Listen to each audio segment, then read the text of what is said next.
गुरुर्ब्रह्मा गुरुर्विष्णुः गुरुर्देवो महेश्वरः गुरुर्साक्षात् परं ब्रह्म तस्मै श्री गुरवे नमः। अखण्डमण्डलाकारं व्याप्तं येन चराचरं तत्पदं दर्शितं येन तस्मै श्री गुरवे नमः। ओम गुरवे सर्वलोकानां विषजे भवरोगिणां निधये सर्वविद्यानां दक्षिणामूर्तये नमः। ओम व्यासाय विष्णुरूपाय व्यासरूपाय विष्णवे नमो वै ब्रह्मनिधये वासिष्ठाय नमो नमः। शङ्करं शङ्कराचार्य केशवं पादनारायणं सूत्रभाष्यकृतं वन्दे भगवन्तौ पुनः पुनः। ॐ श्रुतिस्मृतिपुराणानाम् आलयं करुणालयं नमामि भगवत्पादं शङ्करं लोकशङ्करम्। ॐ स्थापकाय च धर्मस्य सर्वधर्मस्वरूपिणे अवतारवरिष्ठाय रामकृष्णाय ते नमः। ॐ गुरुभ्यो सद्गुरुभ्यो नमः। చదువు చెప్పిన గురువులు కానీ జ్ఞానబోధ చేసిన గురువులు కానీ విద్యాబోధన చేసిన గురువులు కానీ సాధనకి మంత్రోచ్చారణ ఇచ్చిన గురువులు కానీ అనేక రకాల గురువులు ఉంటారు. వాళ్ళందరికీ కూడా ఫస్ట్ మాతృమూర్తికి నమస్కారం చేసుకొని, మీ అందరూ ఎవరెవరు మాతృమూర్తికి ప్రథమ గురువు వాళ్ళే కాబట్టి వాళ్ళకి నమస్కారం చేసుకోండి. వాళ్ళకి క్షమాపణ కూడా చెప్పుకోండి. మీరు తెలిసి తెలియక చేసిన తప్పులు ఈ రోజుతోటి మటుమాయం కావాలని చెప్పేసి మీ మాతృమూర్తికి నమస్కారం చేసుకోండి, ఆశీర్వాదం తీసుకోండి. ఆ తర్వాత గురువుకి నమస్కారం చేసుకోండి. ఈరోజు గురు పౌర్ణమి కాబట్టి, వ్యాస పౌర్ణమి కాబట్టి ఈరోజు ఆ వ్యాస భగవానుడికి అందరికీ కూడా మనకి వేదాలు అన్నీ కూడా స్మృతులు అన్నీ కూడా మనకు సమర్పించారు కాబట్టి వారికి ఆ కృపకి ఆ జ్ఞానశక్తికి మనమందరం కూడా కోటి కోటి వ్యాస భగవానికి నమం చెప్తూ మనం వారికి కూడా ఒకసారి చెప్దాం. శ్రీ గురువైన దత్తాత్రేయుడికి ఆయన వారికి కూడా మనం ఒకసారి వారికి నమన్ తెలియజేద్దాం. కాబట్టి ఆదిశంకరాచార్య వారు మన దక్షిణ భారతదేశ పర్యటనం కాశ్మీర్ టు కన్యాకుమారి వరకు పర్యటన చేసి 34 సంవత్సరాల వయసులో అనేక శాస్త్ర చర్చల వల్ల అనేక రకాలుగా మనకి కూడా జ్ఞానోదయం చేసిన ఆ భగవత్పాదుల వారికి మనం ఒకసారి శిరస్సు వంచి నమస్కారం చేస్తూ, అట్లానే షిరిడి సాయినాథునికి ఆ గురువు గారి నమస్కారం చేస్తూ మనమంతా కూడా గురు యొక్క బిడ్డలం కాబట్టి ఆ గురువుని ఎప్పుడు స్మరిస్తూ ఉండాలి. గురువుని విస్మరించినతో భగవంతుడు చెంత చేరడు. గురువుని విస్మరించనిచో భగవంతుడు ఎక్కడ చేరుస్తాడు? మనకి ఆ జ్ఞానాన్ని, ఆ మేధవ శక్తిని, ఆ యొక్క చీకటి నుంచి వెలుగు తీసుకొచ్చే ఆ గురువుకి మనము రుణపడి ఉండాలి. కాబట్టి ఎప్పుడైనా సరే ఆ గురువులు వచ్చినప్పుడు మీ యొక్క అహంకారాలు, గర్వాలు, షడ్గుణాలు ఏమైతే ఉన్నాయో అవన్నీ పక్కన పెట్టి గురు సాన్నిధ్యాన్ని పొంది ఆ గురువులు వచ్చినప్పుడు ఒక గంట అరగంట కేటాయించుకొని వాళ్ళు చెప్పే జ్ఞానాన్ని కానీ వాళ్ళు చెప్పే ఒక విషయాన్ని కానీ మీలో ఏమన్నా కన్ఫ్యూజన్స్ ఉన్నా కానీ అవన్నీ కానీ గురువులకి సందేశించి ఆ యొక్క విషయాన్ని చర్చని మనము కన్ఫ్యూజన్ చేసుకోవాలి కానీ మళ్ళీ దాన్ని కన్ఫ్యూజన్ చేసుకోకూడదు. వచ్చినప్పుడు కన్ఫ్యూజన్ ఏమి ఉండదు. కాబట్టి మనం ఎప్పుడైనా సరే ఒక దృఢమైన అంతర్లీన శక్తితోటి ఆ సంకల్పాన్ని విజయాన్ని చేకూరాలని చెప్పుకోవాలి. కానీ మనమందరం ఏం చేస్తూ ఉంటాం, ఎక్కువగా ఏం చేస్తూ ఉంటాం, ఆ పని అవుతుందా కాదా, ఇదవుతుందా అదవుతుందా, అవుతుంది భరిత పూజ. అందుకని సంకల్పంలో మనం చెప్పుకునేటప్పుడు పరిపూర్ణమైన భావనతోటి అంతర్లీన శక్తితోటి ఎవరైతే సంకల్ప విధానాన్ని పెట్టుకుంటారో వారు ఉత్తమమైన విజయాన్ని చేకూరుతూ ఉంటుంది. కాబట్టి మనందరం కూడా ఆ సంకల్ప శక్తిని, అంతర్లీన శక్తిని మనం మననం చేసుకొని అప్పటికైనా మనం చేసుకున్నాం అనుకోండి, విజయానికి దగ్గరగా ఉంటాం, విజయం సాధిస్తాం. ఇక్కడి నుంచే మనం కన్ఫ్యూజన్, కాశీ పోతే టికెట్లు దొరుకుతాయో దొరకవు, అన్నప్రసాదాలు దొరుకుతాయో దొరకవు, ఇక్కడి నుంచి ట్రైన్ టికెట్ దొరుకుతాయో అవన్నీ అనుకోకూడదు. మనం కాశీ వెళ్తున్నాం, కాశీలో వెళ్తున్నాం, ఇవన్నీ మామూలే. ట్రైన్ ఎక్కాల్సిందే, లేదా ఫ్లైట్ ఎక్కాల్సిందే, లేకపోతే ఏదేమైనా ఎక్కాల్సిందే. కాబట్టి ఇవన్నీ మామూలే. కాబట్టి మనం వెళ్ళే రస్తా ఏమైతే ఉంటుందో ఆ రస్తాన్ని గమ్యాన్ని చేరడం కోసం నైనా మీ దగ్గరికి వస్తున్నాము అని గర్వం లేకుండా పరిపూర్ణమైన శక్తితోటి మనం ఏమైనా ఎప్పుడైతే చేస్తామో భగవంతుడికి ఇంటిమేషన్ పోతుంది. ఈ కలియుగంలో భగవంతుడికి ఏమి సంబంధం ఉండదు, ఒక గురువుకు మాత్రమే సంబంధం ఉంటుంది. అందరూ పొరపాటు పడతారు. కలియుగంలో భగవంతుడు 5వ స్థానంలో ఉంటాడు. మాతృదేవో భవ, పితృదేవో భవ, ఆచార్య దేవో భవ, అతిథిదేవో భవ, తర్వాత భగవంతుడు ఉంటాడు. కాబట్టి వీళ్ళందరినీ దాటుకొని మెప్పించుకొని వాళ్ళ ఆశీర్వాదం పొందితేనే భగవంతుడు కలియుగంలోకి వస్తారు. కాబట్టి గురువుల యొక్క ఆదేశము లేకుండా, గురువుల యొక్క బోధ లేకుండా, జ్ఞానాన్ని తెలుసుకోకుండా ఉంటే ఉపయోగం లేదు. ప్రపంచానికి జ్ఞానాన్ని నేర్పింది మన భారతదేశం. కానీ మన భారతదేశం వాళ్ళు ఎలా ఉంది, శుక్లాంబరం సరిగ్గా రాదు, అర్థం రాదు, భావం రాదు, తాత్పర్యం రాదు, టీకా రాదు. పూజలు చేస్తూ ఉంటాం భగవంతుడికి, ఆ శ్లోకం అర్థం తెలియదు, భావం తెలియదు, భగవంతుడికి ఏం సమర్పిస్తున్నామో తెలియదు. ఓం నమ శివాయ నారాయణాయ, ఇదే నా స్కీము. భగవంతుడికి మనం ఏం సమర్పించినా కానీ ఆ భగవంతుడికి పరిపూర్ణమైన భావనతోటి ఆ భావాన్ని అర్థం చేసుకొని ఆ అంతర్లీన శక్తి, ఆ గుణగణాలను మనం సమర్పించడమే భగవంతుడికి అర్చన. అది మనం చేస్తున్నామా? ఆ పుస్తకం చేస్తాం, ఓం నమ శివాయ అయిపోయి. దాని భావం నేర్చుకోవాలి. భావం నేర్చుకోండి, ఎక్కడికి పోవాలి? సీరియల్ అన్ని పక్కన పెట్టి ఓ పుస్తకం తీసుకొని గురువు గారి దగ్గరికి రావాలి. సీరియల్ ఏముంటుంది? అజ్ఞానం ఉంటుంది, విబుద్ధి ఉంటుంది, దుర్బుద్ధి ఉంటుంది. గురువు దగ్గర పుస్తకం తీసుకొని పోతే జ్ఞానం వస్తుంది, సంకల్ప శక్తి వస్తుంది, ఆశీర్వాదం వస్తుంది. మన సీరియల్ చూద్దామా? మొగల రేకులు, చక్రవాకాలు, ఓం నమ శివాయాలు, ఇదే నా స్కీములు జీవితంలో. ఆ టైం గంట ఇచ్చించేదానికన్నా గంట భగవంతుడి మీదనో, గురువు మీదనో, ఒక మంచి సేవా కార్యక్రమం మీదనో, ఒక మంచి పని మీదనో మనం ఏమైనా పెట్టుకోగలిగితే పుణ్యం వస్తుంది. చక్రవాకం చూస్తే ఏమొస్తుంది? కళ్ళు చూపు తగ్గుతుంది, చూడంగా చూడంగా చూడంగా.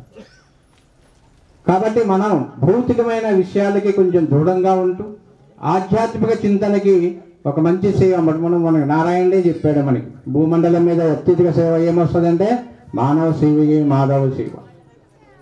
ఎవరిదారికి ఉపకారం, అపకారం కాకుండా ఉపకారం చేస్తూ 10 మందికి కష్టం వచ్చినప్పుడు మనం తలా ఒక చేయూతనిచ్చి 5 పైసలు 10 పైసలు మీకు శక్తికి మించి అప్పు చేసి ఏ సేవ చేయరాదు. మీలో కష్టార్జితంలో ఏమైతే ఉంటుందో అది పరిపూర్ణత చేసుకొని ఇవ్వాలి. డొనేషన్ ఇస్తూ ఉంటారు అందరూ. ఏం చేస్తారు డొనేషను? వాళ్ళు అన్నదానం చేస్తున్నారన్న ఈ గుడికనో, ఆ చందనో ఈ చందనో అందరు ఇస్తూ ఉంటారు. అక్కడ మాయలో పడిపోతున్నారు. గుడికి చందా ఇచ్చినా ఏమైనా ఇచ్చినా అక్కడ చేస్తున్నారా లేదా నిరూపణ చేసుకొని డొనేషన్ ఇవ్వాలి. మనకి భూమండలం మీద మనకి ఇచ్చిన హక్కు ఏమి? డొనేషన్కి నియమం ఏమి ఇచ్చారు మనకి? డొనేషన్ ఇస్తున్నప్పుడు గుప్తంగా కానీ ఆ విచారణ కరెక్ట్గా పోతుందా లేదా, దుర్వినియోగం అవుతుందా, ఇవన్నీ చూసుకొని సద్వినియోగం అవుతుందా చూసుకొని ఆ తర్వాత డొనేషన్ చేయవలేను అని మనకి నియమం పెట్టారు భూమండలం మీద. వాళ్ళు వస్తారు, వీళ్ళు వస్తారు, వీళ్ళు వస్తారు, వాళ్ళు వస్తారు అని చెప్పేసి మనం ఇచ్చిస్తూ పోతూ ఉన్నాం. ఆ డబ్బు ఒకసారి దుర్వినియోగం అయిందనుకోండి, చెడు ప్రయోగాలకు కానీ దానికి కానీ మందుకు కానీ వాటికి వాడారనుకోండి, కర్మ తీసుకున్నోడికి రాదు, కర్మ ఇచ్చినోడికి వస్తుంది. That is donation. మీరందరూ ఏం చేస్తారు, డబ్బులు ఉన్నాయి ఇచ్చేస్తారు. వాడే మంతాగినాడు అనుకో, ఆ మైకం మీకు వస్తారు, అంటే ఆ పాపం మీకు వస్తారు. నువ్వు ఇచ్చినావు కాబట్టి వాడు తప్పు చేశాడు, నువ్వు ఇవ్వకపోతే వాడు తప్పు చేయడు కదా. అందుకనే డొనేషన్ ఇచ్చేటప్పుడు ప్రతి మనిషి కూడా సరి చూసుకొని ఇవ్వవలేను, సరి చూసుకొని ఇవ్వవలేను అని మనకి భూమండలం మీద నియమం పెట్టారు. మరి మీరందరూ సరి చూసుకొని ఇస్తున్నారా, ఇట్లా పడితే అట్లా ఇస్తున్నారా? కాబట్టి మనం చేసేటప్పుడు మన దేవాలయానికి వెళ్తాం, పరిశుభ్రంగా ప్రాణం జీవం పోస్తాం ఆ విగ్రహానికి. ఆ జీవం పోసేటప్పుడు ఆ శక్తి ఎంత ఉత్పన్నమవుతుంది అంటే అంత ఉత్పన్నమవుతుంది. మనం ఏం చేస్తాం, గుడికి వెళ్ళి ఆ శక్తిని తీసుకోవట్లేదు. మనం వెళ్ళిన తర్వాత అక్క చీర బాగుందా, బాగుంది. గుడిలో చీరలు ఏముంటాయమ్మా?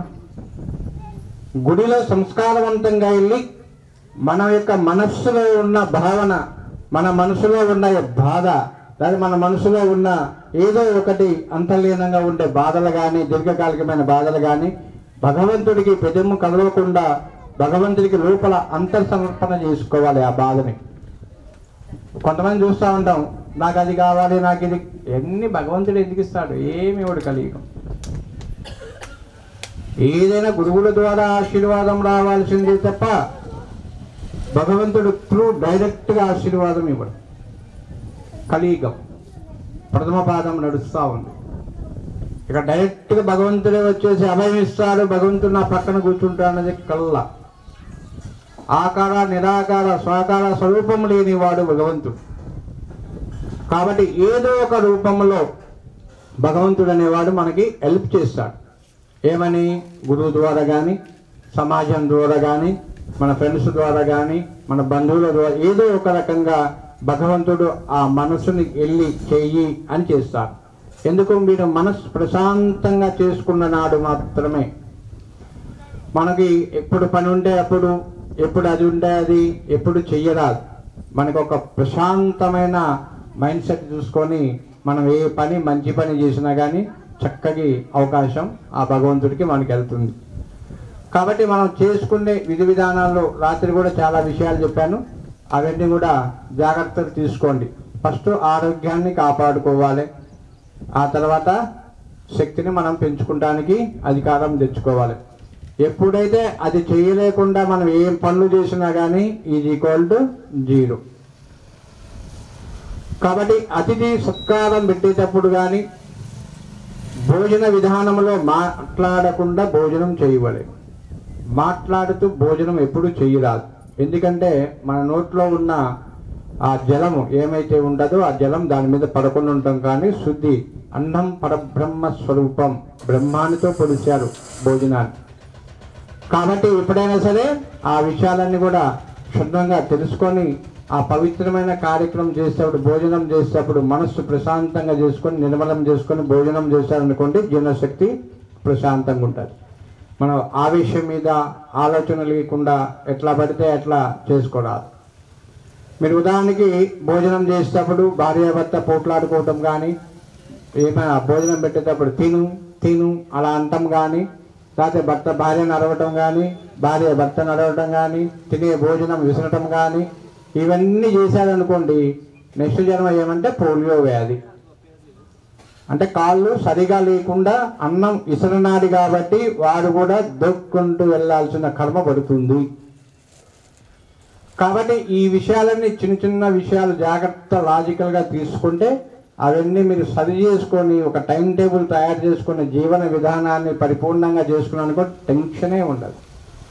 4ంటికి ఇది చేయాలి, 2ంటికి ఇది చేయాలి, 1 గంటకి ఇది చేయాలి, ఎర్లీ మార్నింగ్ ఇది చేయాలి అని మీరు ఒక టైం టేబుల్ ప్లాన్ చేసుకొని ఒక లైఫ్ను డిజైన్ చేసుకున్నారనుకోండి, ఆరోగ్యం ఐశ్వర్యం ఈ 2 వస్తాయి. కాబట్టి మనం చేసుకునే విధానంలో చిన్న చిన్న చేర్పులు మార్పులు ఆ ప్లానింగ్లో కన్నా సెట్ చేసుకోగలిగితే ప్రశాంతంగా ఉంటుంది. మీరు పూజ సూర్యుడు ఉదయించిన తర్వాత ఎక్కువగా చేస్తారు. సూర్యుడు ఉదయించక ముందు పూజ చేసుకున్నారనుకోండి, మనము కాశీకి ఎయిర్ లిఫ్ట్లో వెళ్ళొచ్చు, ఎయిర్లో వెళ్ళొచ్చు, అంటే విమాన ప్రయాణం చేయవచ్చు. ఆ తర్వాత కానీ అప్పటికైనా చేసుకోకుండా మళ్ళీ సూర్యుడు ఉదయించిన తర్వాత ప్రారంభం చేసుకున్నారనుకోండి, ఎర్ర బస్సులో ప్రయాణం చేయవచ్చు. ఇంకా మధ్యాహ్నము సాయంకాలము అన్ని కుదిరిన తర్వాత ఓం నమ శివాయం చేసుకున్నాం అనుకోండి, ఎద్దుల బండి మీద కాశీ ప్రయాణం చేయాల్సి వస్తుంది. మరి మీరు విమానంలో పోతారో, ఎర్ర బస్సులో పోతారో, ఎద్దుల బండి మీద పోతారో ఆలోచన చేయండి. నాకు తెలిసి ఎక్కువ ఎద్దుల బండ్లే ఉన్నాయి. కాశీకి ఎద్దుల బండి మీద పోతే జీవితం వెళ్ళిపోతుంది కదా. ఇప్పుడున్న స్పీడ్ యుగంలో విమానంలో ప్రయాణం చేయాలి. విమానంలో ప్రయాణం చేయాలంటే ఏం చేయాలి 4 నుంచి 5:45 లోపు అన్ని క్రియలన్నీ చేసుకొని పూజా విధానం పూర్తి చేసుకొని అప్పుడు మళ్ళీ పతి సేవ, లేకపోతే భార్య భర్త సేవ, భర్త భార్య సేవ చేసుకోవచ్చు, ఇబ్బంది లేదు.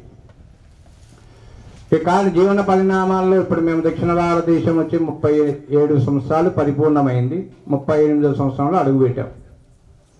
ఈ 38 సంవత్సరాలు అనుభవం ఏమంటే, మాకు హిమాలయాల్లో ఉండి పుట్టిన దగ్గర నుంచి ఎక్కడే తపస్సు చేసుకుంటూ అనేక రకాల గురువుల యొక్క ఆదేశం కానీ గురువుల యొక్క గౌరవంతో అనేక విద్యలు సంపాదించుకొని ఈ దక్షిణ భారతదేశానికి వచ్చాం.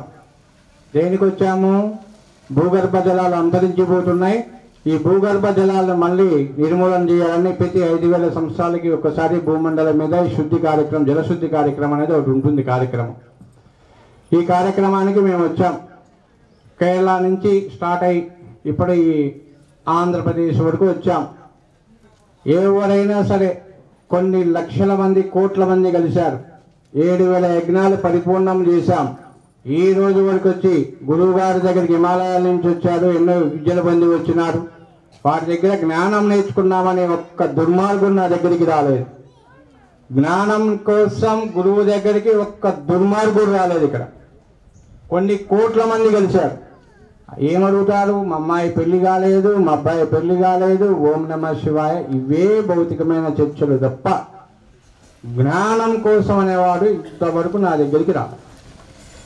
ఈ రోజు వరకు మళ్ళీ తిరుగు ప్రయాణం వెళ్ళేంతవరకు ఎవరు వస్తారో తెలియదు, కానీ ఈ సమయం వరకు కూడా ఇంతవరకు జ్ఞానాన్ని చెప్పండి, మీ దగ్గర విద్యలు మాకు నేర్పించండి అని ఉండాలి.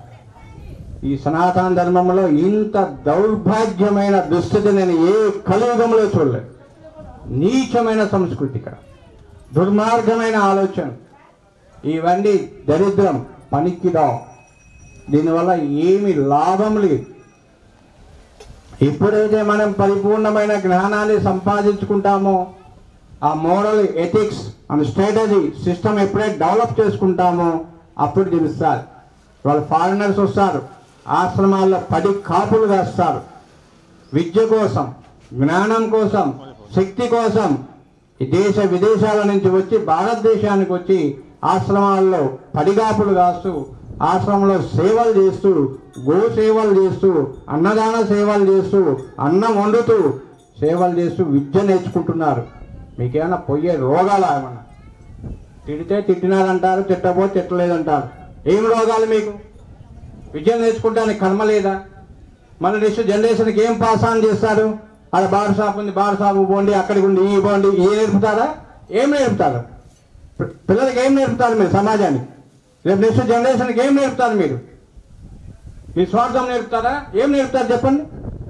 ఇప్పుడు మీ ఇంత విద్యలు వచ్చాను, తెలుసుకున్నా వచ్చినాము, ఎవరు నేర్చుకోలేదు, ఏం త్యాగమే లేదు. పంజాబ్ పోండి, హర్యానా పోండి, గుజరాత్ పోండి, అరుణాచల్ పోండి, హిమాచల్ ప్రదేశ్ పోండి, పుట్టిన పెద్ద బిడ్డని ఫస్ట్ బిడ్డని సమాజానికి త్యాగం చేస్తారు. ఒక త్యాగ గుణం లేదు ఇక్కడ. దేనికి బతుకుతున్నారు మీరంతా? త్యాగం లేకుండా, ఏమి లేకుండా ఇదే పని. ఇప్పుడు దేవుడి దగ్గరికి పోయినా అదే పని, ఎక్కడికి పోయినా అదే పని. నాకు అది కావాలి, నాకు అది కావాలి, నాకు అది కావాలి. ఏం కావాలి? ఏం చేసుకుంటారు? వచ్చేటప్పుడు ఏమి లేదు, పోయేటప్పుడు ఏం లేదు, మధ్యలో వీధి నాటకం. ఆ వీధి నాటకం పరిపూర్ణంగా చేసుకుంటే జీవనం బాగుంటుంది. దేనికి వచ్చేది? ఎన్ని జన్మలు ఎత్తితే కానీ మానవ జన్మ రాదు. ఆ మానవ జన్మకి నిష్కృతం ఏది? నిష్కృతం ఇదేనా?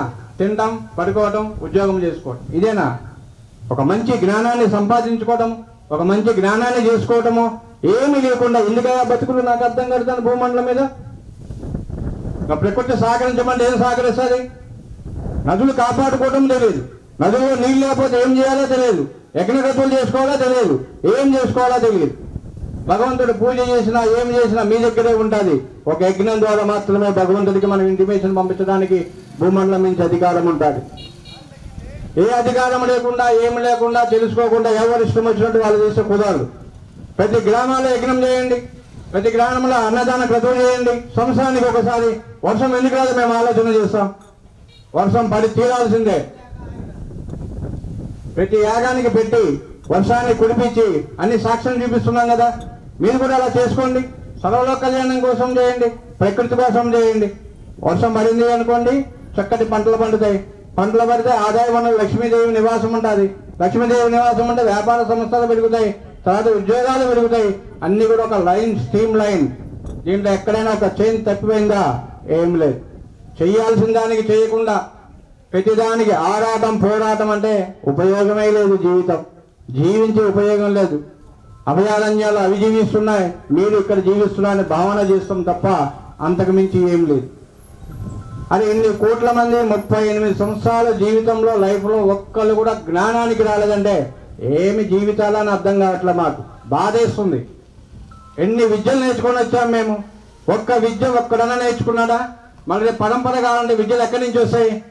ఇప్పుడు మేము పోతాం హిమాలయాలకి, తపస్సుకి వెళ్ళిపోతాం. 5000 సంవత్సరాలు మళ్ళీ బయటికి రాం. మేము 5000 సంవత్సరాల తర్వాత బయటకు వస్తాం. అప్పుడు దాకా విద్యలు ఎవరు చెప్పాలి? నేర్చుకోవాలని జ్ఞానం, బుద్ధి ఉండాలి కదా. ఎవరికి ఉండాలి? ప్రజలకు ఉండాలి. దాన్ని త్యాగం చేసే గుణం ఉండాలి. ఇది లేకుండా ఏమి ఉపయోగం ఏముంది? మళ్ళీ టీవీలలో కూర్చొని ఊరికి ఉప్పరసోది చేస్తూ ఉంటారు. అది లేదు, ఇది లేదు, రండి ఏం కావాలో చూపిస్తాం. అన్నీ కూడా ఇది తెలుసుకునే పని లేదు, చేసే పని లేదు, ఏమీ పని లేదు. మళ్ళీ మన ఇష్టం వచ్చినట్టు మనం తెగించడమే. ఏమి చేస్తున్నారు? ఏం చెందుతున్నారు చెప్పండి? విద్యలు నేర్చుకోవాలి కదా. విద్యలు నేర్చుకొని 10 మందికి, సొసైటీకి, సమాజానికి, దేశానికి, అన్నిటికీ భద్రతగా ఉండాలి కదా. మా పిల్లవాడు అమెరికా పోయినాడు, మా పిల్లవాడు జర్మనీ పోయినాడు, ఇక్కడ తిండెవరు పెడతారు? తల్లిదండ్రులు తిండెవరు పెడతారు? ఇక్కడ అమెరికానే అడుక్కుంటుంది. ఇవాళ 354 లక్షల కోట్ల అప్పు ఉంది. అమెరికా అక్కడ బాత్రూమ్లు కడుగుతాడు, ఇక్కడ కడగమంటే కడగడు. ఇక్కడ నామూషి ఎక్కువ. ఆలోచనలో మార్పు రావాలి, సంకల్పంలో మార్పు రావాలి, సంకల్ప శక్తి పెరగాలి. ఇవన్నీ ఎప్పుడైతే జరుగుతాయో అప్పుడు మీకు పరిపూర్ణమైన భావన, పరిపూర్ణమైన ఆలోచన ఉంటుంది తప్ప వేరే రకంగా ఏమీ ఉండదు. కాబట్టి మా ఆవేశాన్ని అర్థం చేసుకోండి. ఆవేశాన్ని అర్థం చేసుకొని ఇప్పుడన్నా త్యాగం చేయడానికి ముందుకు రండి. చూడు, సనాతన ధర్మం ఎంత నాశనం అయిపోతుందో అర్థం చేసుకోండి. రాబోయే ప్రమాదాలని గుర్తించండి. ఆ గుర్తించి నిజమెదిగి నాకేమైంది పొల్లాయిని కొట్టాడు, నాకేమైంది ఎల్లయ్యని కొట్టారు, నాకేమైంది ఆ గుడిని కొట్టారు, నాకేమైంది గుడి కొట్టారు అనుకుంటే రేపు అన్ని గుళ్ళు కొడతారు, రేపు అందరినీ కొడతారు. చూడ వెస్ట్ బెంగాల్లో చూడండి, మన భారతదేశంలోనే ఉండి మన భారతదేశానికి 36 గ్రామాలు 3 గంటల్లో ఖాళీ చేపించేశారు. వాళ్ళు ఎక్కడ బతకాలి? ఎక్కడ తినాలి?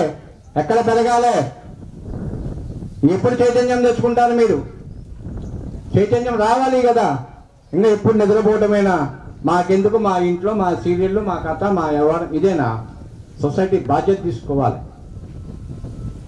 విద్యాలయాలు పెరగాలి, గురుకులాలు పెరగాలి. 5 సంవత్సరాల్లో మళ్ళీ గురుకులాలు కొత్తవి వస్తాయి. మళ్ళీ అన్ని కూడా గురుకులాల స్థాపన కూడా జరుగుతూ ఉంటుంది. మళ్ళీ ఒక 15-20 సంవత్సరాల్లో నెక్స్ట్ పిల్లలు వచ్చే జనరేషన్స్ అంతా కూడా కాపాడుకుంటూ ఉండాలి. పిల్లల్ని త్యాగం చేయాలి గురుకులాలు త్యాగం చేస్తే జ్ఞానం శక్తి వస్తుంది. జ్ఞానం శక్తికి వచ్చినప్పుడు తెలియని వాళ్ళకి, తెలిసిన వాళ్ళకి అందరికీ కూడా కూర్చోబెట్టి చెప్పడానికి సంఖ్య తగ్గిపోయింది. వాళ్ళ గుళ్ళు ఎన్ని ఉన్నాయి? పూజారులు ఎంతమంది ఉన్నారు?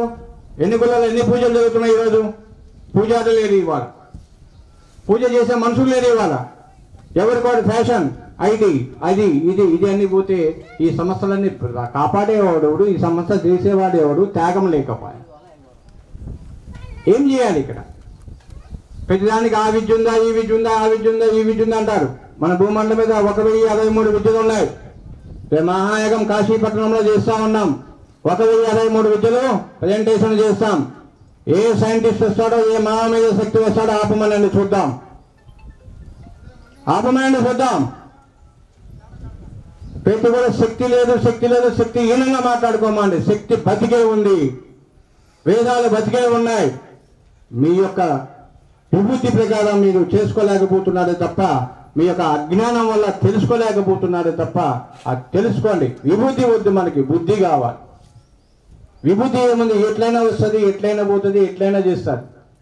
ఇవన్నీ లేకుండా మన ఇష్టం వచ్చినట్టు మనం ప్రవర్తన భూమండలం చేసే అధికారం మనిషికి లేదు. మనీ ప్లస్ షీ, మానవుడికి మాత్రమే ఉంది ఇక్కడ అధికారం.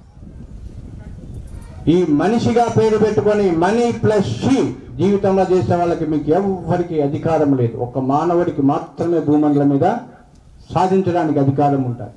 మీరు మానవులు, మనుషులు మీరే తెలుసుకోండి. మానవులా, మనుషులా? మనుషులనే వాళ్ళ చేతులు ఎత్తండి. అంటే మీరు మా మనిషి రెండు లేదా? అంత త్యాగం చేస్తున్నారా? మీ ఆస్తులు రాసిస్తారా నాకు? మరి రాసియండి. మరి మనది మాది, నాది. గురుగారు మన కర్మలు అంటారు, ఆస్తి దగ్గరికి వస్తే నాది అంటారు. శ్రద్ధ, భౌతికమైన వాదన, భౌతికమైన విషయం, భౌతికమైన శ్రద్ధ. కాబట్టి మీరు చేసే సంపాదనలో ఇప్పుడు అన్నదానము అని పదం ఆడకూడదు. అన్నాన్ని దానం చేసేవాళ్ళు మీరెవరు? భగవంతుడు ఇచ్చిన సృష్టికి మనం తింటున్నాం కాబట్టి అన్నప్రసాదం అని చెప్పాలి. లేకపోతే అన్నప్రసాద వితరణ అని బోర్డులు పెట్టుకోవాలి. చాలామంది చూస్తాం అంటారు అన్నదానం. ఏం దానం చేస్తే మీరెవరే దానం చేయటానికి? ఎవరు దానం చేయటానికి? ఒడిగింజ ఎవరు పుట్టించారు? ఒక ఋషి త్యాగం.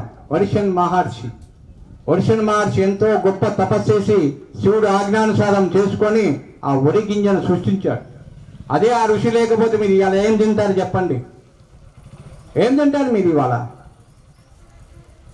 కాబట్టి ప్రకృతిలో మనిషి ఉత్పన్నం కాకముందే అందరు ఋషులు కూడా ప్రతి ఒక్కటి త్యాగం చేసి, ఆ త్యాగానికి ఒక అంకురార్పణ చేసి ఆయుర్వేదం కానీ, తినే తిండి రకాలు కానీ, కూరగాయలు కానీ, ప్రతి ఋషి యొక్క త్యాగమే ఈరోజు మీరు అనుభవిస్తున్నారు. ఇవాళ ఆ ఋషులకి గౌరవం లేకుండా చేసుకుంటున్నారు. గౌరవం ఉండాలి కదా. ఏం గౌరవం ఉండదు. వచ్చామా, మన పని మనం చూసుకున్నామా, వెళ్ళామా. ఒకవేళ పని చేసినామనుకోండి, మళ్ళీ మన పని గుర్తొచ్చినప్పుడే గురువుగారు గుర్తొస్తారు. మన గురువుగారి మీద ప్రేమగా మళ్ళీ వద్దామే, చేద్దామనే సంస్కార గుణము లేని జీవితంలో జీవిస్తున్నారు మీరు. గురువుగారి దగ్గరికి ఎప్పుడన్నా రోజు అరగంట గంట రావచ్చుగా. నీకు కర్మ పడినప్పుడు మాత్రమే గురువులు గుర్తొస్తారు. కర్మ పడినప్పుడు మాత్రమే దేవాలయం గుర్తొస్తుంది. కర్మ పడినప్పుడు మాత్రమే అన్నీ వస్తాయి. పొద్దున సంస్కారవంతంగా మనం బొట్టు పెట్టుకొని చక్కగా వాతావరణం పరిస్థితులను ఏర్పాటు చేసుకుంటే ఎట్లా ఉంటుంది? ఆనందంగా ఉంటుంది భూమండలం అంతా కూడా. ఇప్పుడు మేము హిమాలయాల నుంచి ఎందుకు రావాలి? మాకే 38 సంవత్సరాలు ఏమే కష్టం. హిమాలయాల్లో మళ్ళీ 38 సంవత్సరాలు అంటే నెక్స్ట్ జనరేషన్ చేసుకుంటాం కదా. ఇక్కడ ధర్మం క్షీణించిపోతా ఉంది. ధర్మం క్షీణించినప్పుడు ప్రకృతి క్షీణించుతుంది. ప్రకృతి క్షీణించినప్పుడు ఆహార పదార్థాలు షార్టేజ్ వస్తాయి. ఆహార పదార్థాలు ఎప్పుడైతే షార్టేజ్ వస్తాయో మళ్ళీ అన్నీ కూడా ఓం నమః శివాయ అంటే విమాన ప్రయాణం చేయవచ్చు. ఆ తర్వాత అప్పటికైనా చేసుకోకుండా మళ్ళీ సూర్యుడు ఉదయించిన తర్వాత ప్రారంభం చేసుకున్నారనుకోండి, ఎర్ర బస్సులో ప్రయాణం చేయవచ్చు. ఇంకా మధ్యాహ్నము సాయంకాలం అన్ని కుదిరిన తర్వాత ఓం నమః శివాయం చేసుకున్నాం అనుకోండి, ఎద్దుల బండి మీద కాశీ ప్రయాణం చేయాల్సి వస్తుంది. మరి మీరు విమానంలో పోతారో, ఎర్ర బస్సులో పోతారో, ఎద్దుల బండి మీద పోతారో ఆలోచన చేయండి. నాకు తెలిసి ఎక్కువ ఎద్దుల బండ్లే ఉన్నాయి. కాశీకి ఎద్దుల బండి మీద పోతే జీవితం వెళ్ళిపోతుంది కదా. ఇప్పుడున్న స్పీడ్ యుగంలో విమానంలో ప్రయాణం చేయాలి. విమానంలో ప్రయాణం చేయాలంటే ఏం చేయాలి? 4 నుంచి 5:45 లోపు అన్ని క్రియలన్నీ చేసుకొని పూజా విధానం పూర్తి చేసుకొని అప్పుడు మళ్ళీ పతి సేవ, లేకపోతే భార్య భర్త సేవ, భర్త భార్య సేవ చేసుకోవచ్చు. ఇబ్బంది లేదు. కానీ జీవన పరిణామాల్లో ఇప్పుడు మేము దక్షిణ భారతదేశం వచ్చి 37 సంవత్సరాలు పరిపూర్ణమైంది. 38వ సంవత్సరంలో అడుగుపెట్టాం. ఈ 38 సంవత్సరాలు అనుభవం ఏమంటే మాకు హిమాలయాల్లో ఉండి పుట్టిన దగ్గర నుంచి ఎక్కడే తపస్సు చేసుకుంటూ అనేక రకాల గురువుల యొక్క ఆదేశం కానీ గురువుల యొక్క గౌరవంతో అనేక విద్యలు సంపాదించుకొని ఈ దక్షిణ భారతదేశానికి వచ్చాం. దేనికి వచ్చాము? భూగర్భ జలాలు అంతరించిపోతున్నాయి. ఈ భూగర్భ జలాలను మళ్ళీ నిర్మూలన చేయాలని ప్రతి 5000 సంవత్సరాలకి ఒకసారి భూమండలం మీద శుద్ధి కార్యక్రమం, జలశుద్ధి కార్యక్రమం అనేది ఒకటి ఉంటుంది కార్యక్రమం. ఈ కార్యక్రమానికి మేము వచ్చాం. కేరళ నుంచి స్టార్ట్ అయ్యి ఇప్పుడు ఈ ఆంధ్రప్రదేశ్ వరకు వచ్చాం. ఎవరైనా సరే కొన్ని లక్షల మంది, కోట్ల మంది కలిశారు. 7000 యజ్ఞాలు పరిపూర్ణం చేశాం. ఈ రోజు వరకు వచ్చి గురువు గారి దగ్గరికి హిమాలయాల నుంచి వచ్చారు, ఎన్నో విద్యలు పొంది వచ్చినారు. వారి దగ్గర జ్ఞానం నేర్చుకున్నామని ఒక్క దుర్మార్గుడు నా దగ్గరికి రాలేదు. జ్ఞానం కోసం గురువు దగ్గరికి ఒక్క దుర్మార్గుడు రాలేదు. ఇక్కడ కొన్ని కోట్ల మంది కలిశారు. ఏమడుగుతారు? మా అమ్మాయి పెళ్లి కాలేదు, మా అబ్బాయి పెళ్లి కాలేదు, ఓం నమః శివాయ, ఇవే భౌతికమైన చర్చలు తప్ప జ్ఞానం కోసం అనేవాడు ఇంతవరకు నా దగ్గరికి రా. ఈ రోజు వరకు మళ్ళీ తిరుగు ప్రయాణం వెళ్ళేంతవరకు ఎవరు వస్తారో తెలియదు, కానీ ఈ సమయం వరకు కూడా ఇంతవరకు జ్ఞానాన్ని చెప్పండి, మీ దగ్గర విద్యలు మాకు నేర్పించండి అని ఉండాలి. ఈ సనాతన ధర్మంలో ఇంత దౌర్భాగ్యమైన దుస్థితి నేను ఏ కలియుగంలో చూడలేదు. నీచమైన సంస్కృతి, ఇక్కడ దుర్మార్గమైన ఆలోచన, ఇవన్నీ దరిద్రం, పనికిరావు. దీనివల్ల ఏమి లాభం లేదు. ఎప్పుడైతే మనం పరిపూర్ణమైన జ్ఞానాన్ని సంపాదించుకుంటామో, ఆ moral, ethics and strategy system ఎప్పుడైతే డెవలప్ చేసుకుంటామో అప్పుడు తెలుస్తారు. వాళ్ళు ఫారినర్స్ వస్తారు, ఆశ్రమాల్లో 10 కాపులు వేస్తారు. విద్య కోసం, జ్ఞానం కోసం, శక్తి కోసం ఈ దేశ విదేశాల నుంచి వచ్చి భారతదేశానికి వచ్చి ఆశ్రమాల్లో 10 కాపులు కాస్తూ, ఆశ్రమంలో సేవలు చేస్తూ, గో సేవలు చేస్తూ, అన్నదాన సేవలు చేస్తూ, అన్నం వండుతూ సేవలు చేస్తూ విద్య నేర్చుకుంటున్నారు. మీకేమైనా పోయే రోగాలు ఏమన్నా? తిడితే తిట్టినారంటారు, తిట్టబోతే తిట్టలేదంటారు. ఏం రోగాలు మీకు? విద్య నేర్చుకుంటానికి కర్మ లేదా? మళ్ళీ నెక్స్ట్ జనరేషన్కి ఏం పాస్ ఆన్ చేస్తారు? అక్కడ బార్ షాప్ ఉంది, బార్ షాపు పోండి, అక్కడికి ఉండి ఈ పోండి, ఏ నేర్పుతారా? ఏం నేర్పుతారు? పిల్లలకి ఏం నేర్పుతారు మీరు? సమాజానికి రేపు నెక్స్ట్ జనరేషన్కి ఏం నేర్పుతారు మీరు? మీ స్వార్థం నేర్పుతారా? ఏం నేర్పుతారు చెప్పండి? ఇప్పుడు మీ ఇంత విద్యలు వచ్చాను, తెలుసుకున్నా వచ్చినాము, ఎవరు నేర్చుకోలేదు, ఏం త్యాగమే లేదు. పంజాబ్ పోండి, హర్యానా పోండి, గుజరాత్ పోండి, అరుణాచల్ పోండి, హిమాచల్ ప్రదేశ్ పోండి, పుట్టిన ప్రతి బిడ్డని, ఫస్ట్ బిడ్డని సమాజానికి త్యాగం చేస్తారు. ఒక త్యాగ గుణం లేదు ఇక్కడ. దేనికి బతుకుతున్నారు మీరంతా? త్యాగం లేకుండా, ఏమి లేకుండా ఇదే పని. ఇప్పుడు దేవుడి దగ్గరికి పోయినా అదే పని, ఎక్కడికి పోయినా అదే పని. నాకు అది కావాలి, నాకు అది కావాలి, నాకు అది కావాలి. ఏం కావాలి? ఏం చేసుకుంటారు? వచ్చేటప్పుడు ఏమి లేదు, పోయేటప్పుడు ఏం లేదు, మధ్యలో వీధి నాటకం. ఆ వీధి నాటకం పరిపూర్ణంగా చేసుకుంటే జీవనం బాగుంటుంది. దేనికి వచ్చేది? ఎన్ని జన్మలు ఎత్తితే కానీ మానవ జన్మ రాదు. ఆ మానవ జన్మకి నిష్కృతం ఏది? నిష్కృతం ఇదేనా? తినటం, పడుకోవటం, ఉద్యోగం చేసుకోవటం, ఇదేనా? ఒక మంచి జ్ఞానాన్ని సంపాదించుకోవటం, ఒక మంచి జ్ఞానాన్ని చేసుకోవటము ఏమీ లేకుండా ఎందుకయ్యా బతుకులు? నాకు అర్థం కలుగుతాను. భూమండలం మీద ప్రకృతి సహకరించమంటే ఏం సహకరిస్తుంది? నదులు కాపాడుకోవటం తెలియదు, నదుల్లో నీళ్ళు లేకపోతే ఏం చేయాలో తెలియదు, యజ్ఞగతులు చేసుకోవాలో తెలియదు, ఏం చేసుకోవాలో తెలియదు. భగవంతుడు పూజ చేసినా ఏం చేసినా మీ దగ్గరే ఉంటుంది. ఒక యజ్ఞం ద్వారా మాత్రమే భగవంతుడికి మనం ఇంటిమేషన్ పంపించడానికి భూమండలం నుంచి అధికారం ఉంటుంది. ఏ అధికారం లేకుండా, ఏమి లేకుండా, తెలుసుకోకుండా ఎవరు ఇష్టం వచ్చినట్టు వాళ్ళు చేస్తే కుదరదు. ప్రతి గ్రామాల్లో యజ్ఞం చేయండి, ప్రతి గ్రామంలో అన్నదాన క్రతువు చేయండి. సంవత్సరానికి ఒకసారి. వర్షం ఎందుకు రాదు మేము ఆలోచన చేస్తాం. వర్షం పడి తీరాల్సిందే. ప్రతి యాగానికి పెట్టి వర్షాన్ని కురిపించి అన్ని సాక్ష్యం చూపిస్తున్నాం కదా. మీరు కూడా అలా చేసుకోండి. సర్వలోక కళ్యాణం కోసం చేయండి, ప్రకృతి కోసం చేయండి. వర్షం పడింది అనుకోండి, చక్కటి పంటలు పండుతాయి. పంటలు పడితే ఆదాయ వనరులు, లక్ష్మీదేవి నివాసం ఉంటుంది. లక్ష్మీదేవి నివాసం అంటే వ్యాపార సంస్థలు పెరుగుతాయి, తర్వాత ఉద్యోగాలు పెరుగుతాయి. అన్ని కూడా ఒక లైన్, స్ట్రీమ్ లైన్. దీంట్లో ఎక్కడైనా ఒక చైన్ తప్పిపోయిందా? ఏం లేదు. చేయాల్సిన దానికి చేయకుండా ప్రతిదానికి ఆరాటం, పోరాటం అంటే ఉపయోగమే లేదు. జీవితం జీవించే ఉపయోగం లేదు. అభయారణ్యాలు అవి జీవిస్తున్నాయి, మీరు ఇక్కడ జీవిస్తున్నారని భావన చేస్తాం తప్ప అంతకు మించి ఏం లేదు. అది ఎన్ని కోట్ల మంది 38 సంవత్సరాల జీవితంలో లైఫ్లో ఒక్కళ్ళు కూడా జ్ఞానానికి రాలేదంటే ఏమి జీవితాలని అర్థం కావట్లే. మాకు బాధేస్తుంది. ఎన్ని విద్యలు నేర్చుకొని వచ్చాం మేము. ఒక్క విద్య ఒక్కడన్నా నేర్చుకున్నాడా?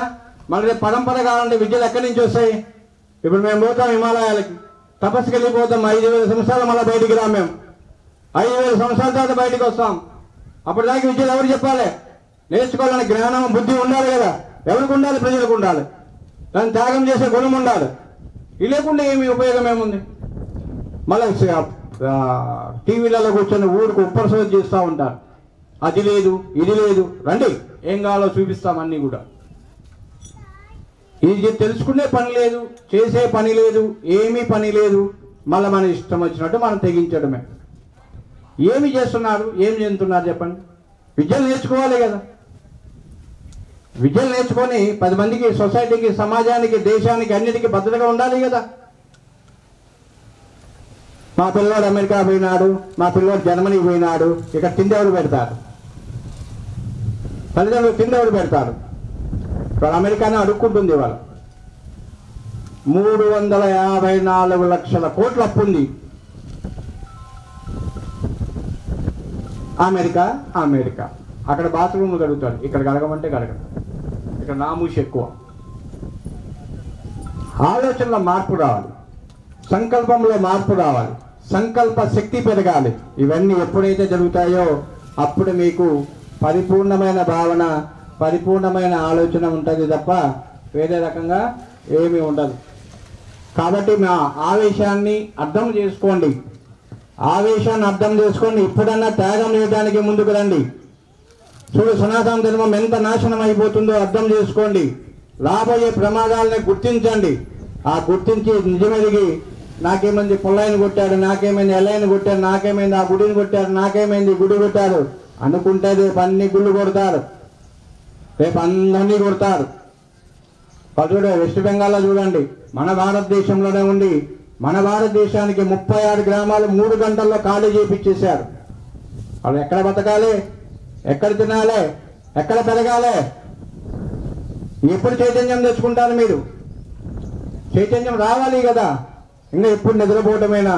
మాకెందుకు? మా ఇంట్లో మా సీరియళ్ళు, మా కథ, మా వ్యవహారం ఇదేనా? సొసైటీ బాధ్యత తీసుకోవాలి. విద్యాలయాలు పెరగాలి, గురుకులాలు పెరగాలి. 5 సంవత్సరాల్లో మళ్ళీ గురుకులాలు కొత్తవి వస్తాయి. మళ్ళీ అన్ని కూడా గురుకులాల స్థాపన కూడా జరుగుతూ ఉంటుంది. మళ్ళీ ఒక 15-20 సంవత్సరాల్లో నెక్స్ట్ పిల్లలు వచ్చే జనరేషన్స్ అంతా కూడా కాపాడుకుంటూ ఉండాలి. పిల్లల్ని త్యాగం చేయాలి గురుకులాలు త్యాగం చేస్తే జ్ఞానం శక్తి వస్తుంది. జ్ఞానం శక్తికి వచ్చినప్పుడు తెలియని వాళ్ళకి, తెలిసిన వాళ్ళకి అందరికీ కూడా కూర్చోబెట్టి చెప్పడానికి సంఖ్య తగ్గిపోయింది. వాళ్ళ గుళ్ళు ఎన్ని ఉన్నాయి? పూజారులు ఎంతమంది ఉన్నారు? ఎన్ని గుళ్ళలో ఎన్ని పూజలు జరుగుతున్నాయి ఈరోజు? పూజారులు లేరు ఇవాళ, పూజ చేసే మనుషులు లేరు ఇవాళ. ఎవరికోటి ఫ్యాషన్, ఐటీ, అది ఇది అన్ని పోతే ఈ సంస్థలన్నీ కాపాడేవాడు, ఈ సంస్థ చేసేవాడు ఎవడు? త్యాగం లేకపోయా. ఏం చేయాలి ఇక్కడ? ప్రతిదానికి ఆ విద్య ఉందా, ఈ విద్య ఉందా, ఆ విద్య ఉందా, ఈ విద్య ఉందా అంటారు. మన భూమండలం మీద 1063 విద్యలు ఉన్నాయి. మహాయాగం కాశీపట్నంలో చేస్తా ఉన్నాం. 1063 విద్యలు ప్రజెంటేషన్ చేస్తాం. ఏ సైంటిస్ట్ వస్తాడో, ఏ మహామేధ శక్తి వస్తాడో ఆపమనండి చూద్దాం.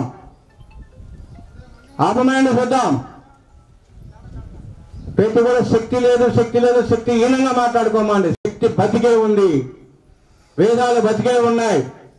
మీ యొక్క విభూతి ప్రకారం మీరు చేసుకోలేకపోతున్నారే తప్ప, మీ యొక్క అజ్ఞానం వల్ల తెలుసుకోలేకపోతున్నారే తప్ప, అది తెలుసుకోండి. విభూతి వద్దు, మనకి బుద్ధి కావాలి. విభూతి ఏముంది? ఎట్లయినా వస్తుంది, ఎట్లయినా పోతుంది, ఎట్లయినా చేస్తారు. ఇవన్నీ లేకుండా మన ఇష్టం వచ్చినట్టు మనం ప్రవర్తన, భూమండలం చేసే అధికారం మనిషికి లేదు. మనీ ప్లస్ షీ, మానవుడికి మాత్రమే ఉంది ఇక్కడ అధికారం. ఈ మనిషిగా పేరు పెట్టుకొని మనీ ప్లస్ షీ జీవితంలో చేసే వాళ్ళకి మీకు ఎవరికి అధికారం లేదు. ఒక మానవుడికి మాత్రమే భూమండలం మీద సాధించడానికి అధికారం ఉంటుంది. మీరు మానవులు, మనుషులు మీరే తెలుసుకోండి. మానవులా మనుషులా? మనుషులనే వాళ్ళ చేతులు ఎత్తండి. అంటే మీరు మా మనీషి రెండు లేదా? అంత త్యాగం చేస్తున్నారా? మీ ఆస్తులు రాసిస్తారా నాకు? మరి రాసియండి. మరి మనది మాది నాది. గురుగారు మన కర్మలు అంటారు, ఆస్తి దగ్గరికి వస్తే నాది అంటారు. శ్రద్ధ భౌతికమైన వాదన, భౌతికమైన విషయం, భౌతికమైన శ్రద్ధ. కాబట్టి మీరు చేసే సంపాదనలో ఇప్పుడు అన్నదానము అని పదం ఆడకూడదు. అన్నాన్ని దానం చేసేవాళ్ళు మీరెవరు? భగవంతుడు ఇచ్చిన సృష్టికి మనం తింటున్నాం కాబట్టి అన్నప్రసాదం అని చెప్పాలి. లేకపోతే అన్నప్రసాద వితరణ అని బోర్డులు పెట్టుకోవాలి. చాలామంది చూస్తాం అంటారు అన్నదానం. ఏం దానం చేస్తారు? మీరెవరే దానం చేయటానికి? ఎవరు దానం చేయటానికి? ఒడిగింజ ఎవరు పుట్టించారు? ఒక ఋషి త్యాగం. వర్షన్ మహర్షి ఎంతో గొప్ప తపస్సు చేసి శివుడు ఆజ్ఞానుసారం చేసుకొని ఆ ఒడిగింజను సృష్టించాడు. అదే ఆ ఋషి లేకపోతే మీరు ఇవాళ ఏం తింటారు చెప్పండి? ఏం తింటారు మీరు ఇవాళ? కాబట్టి ప్రకృతిలో మనిషి ఉత్పన్నం కాకముందే అందరు ఋషులు కూడా ప్రతి ఒక్కటి త్యాగం చేసి ఆ త్యాగానికి ఒక అంకురార్పణ చేసి ఆయుర్వేదం కానీ, తినే తిండి రకాలు కానీ, కూరగాయలు కానీ ప్రతి ఋషి యొక్క త్యాగమే ఈరోజు మీరు అనుభవిస్తున్నారు. ఇవాళ ఆ ఋషులకి గౌరవం లేకుండా చేసుకుంటున్నారు.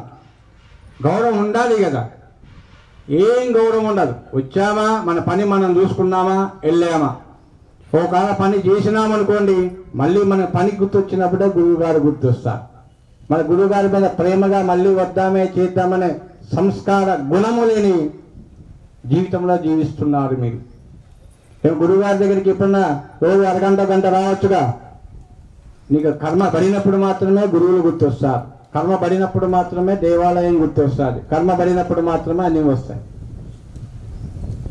పొద్దున సంస్కారవంతంగా మనం బొట్టు పెట్టుకొని చక్కగా వాతావరణం పరిస్థితులను ఏర్పాటు చేసుకుంటే ఎట్లా ఉంటుంది? ఆనందంగా ఉంటుంది భూమండలం అంతా కూడా. ఇప్పుడు మేము హిమాలయాల నుంచి ఎందుకు రావాలి? మాకే 38 సంవత్సరాలు ఏమే కష్టం. హిమాలయాల్లో మళ్ళీ 38 సంవత్సరాలు అంటే నెక్స్ట్ జనరేషన్ చేసుకుంటాం కదా. ఇక్కడ ధర్మం క్షీణించిపోతా ఉంది. ధర్మం క్షీణించినప్పుడు ప్రకృతి క్షీణించుతుంది. ప్రకృతి క్షీణించినప్పుడు ఆహార పదార్థాలు షార్టేజ్ వస్తాయి. ఆహార పదార్థాలు ఎప్పుడైతే షార్టేజ్ వస్తాయో మళ్ళీ అన్నీ కూడా ఓం నమః శివాయ